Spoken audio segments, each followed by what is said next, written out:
Welcome to the Peak Living Podcast, where we talk about fitness, health, and nutrition. Believe it or not, this is actually our first one. My name is Coach Jake, and I'm the owner and founder of Peak Living. This is Coach Alec, and he is the head fitness coach. And we are going to be hosting the Peak Living Podcast. This is our first one, and we're going to talk about fitness, nutrition, and health. This podcast is for people that are looking for a coach to help them through their fitness journey, or for athletes that don't want to coach and they just want to learn more about fitness. That way they can make their own routine better. So you recently made a post about full-length partials. And so elaborate on the kind of person that'd want to use those and when you'd want to use those in contrast to using full range of motion. Yeah, so the person that's going to benefit from these most is somebody who's a bodybuilder or just somebody who's looking to put on muscle quickly and efficiently. And I would say the benefit of doing a full-length partial isn't to get rid of your full range of motion, it's to add it. It's actually interesting. There are 5 studies that were done studying the difference between full-length partials and full range of motion.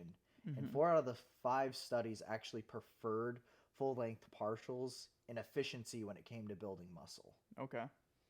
So it's more like a bodybuilder's tool rather than like a soccer player that wants to run faster. Yeah, exactly. Like when you're doing a full-length partial, you're just trying to maximize muscle growth versus maximize athletic movements like you would for a soccer player or a basketball player. Totally. So you would use full range of motion. Then once you have a few reps in reserve, you would switch to full-length partials. Yeah, essentially, because if you're looking at most science-based lifters, they will stop once they cannot complete a full rep. But if you're maximizing the idea of full-length partials, you're doing full range of motion, and then say you can't get another rep in a full range of motion, you're going to switch to the full-length partials and probably get a couple more reps out. Right. And so you're still maximizing that. Even though you're not essentially doing maybe a full contraction, you're still getting full activity of lengthening your muscles to get that good stretch. I think something that's underappreciated is gathering all these little bits of research to compile your training program and not just focusing on it as a sport that is like reps, because your body doesn't care how many reps you do. It cares how much time under tension you're under. Exactly, yep. And so if you're only doing full reps, then you're probably missing out on a lot of things. Now, it's not to say like just rep out as many squats as possible with awful form. Yeah. But it's like if you can't complete a full range of motion while maintaining good form, there's probably more aspects of the movement you can still do. One thing that I would personally do when training, because I think full-length partials are awesome, and I do them for things like ring dips, where it's like a super big stretch, and I also want to gain the range of motion there.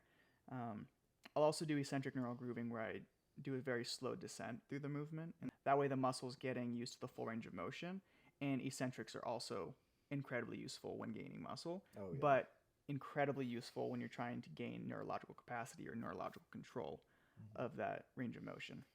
So why do you think it's important to increase neurological capacity as well as just overall tissue volume? Well, when you're increasing neurological capacity, you're also increasing that idea of the mind-muscle connection. So you're actually understanding, you're telling your muscles, how do I use this range of motion? And you're getting that tissue experience through that full range of motion. So emphasizing a stretch position in workouts, how can that be effective? Emphasizing that, the fact that we want to be focusing on getting in the stretch position in essentially all of our exercises, because we find many studies have shown that when we hit that full lengthened position, that is actually when we have the most tissue being torn in our muscle fibers and the growth of muscle. Because the idea of if you were to do curls with 100 pounds and you only ever did 10 reps every single day, you're never going to get stronger unless you're actually trying to add reps. And it's kind of the same idea of that in crude terms. Right. So is full-length partial stretching? No, because if we go back to the idea that actual stretching, if you're getting a stretch that's beneficial to you, you need to be stretching for at least 2 minutes to activate tissue. Mm-hmm.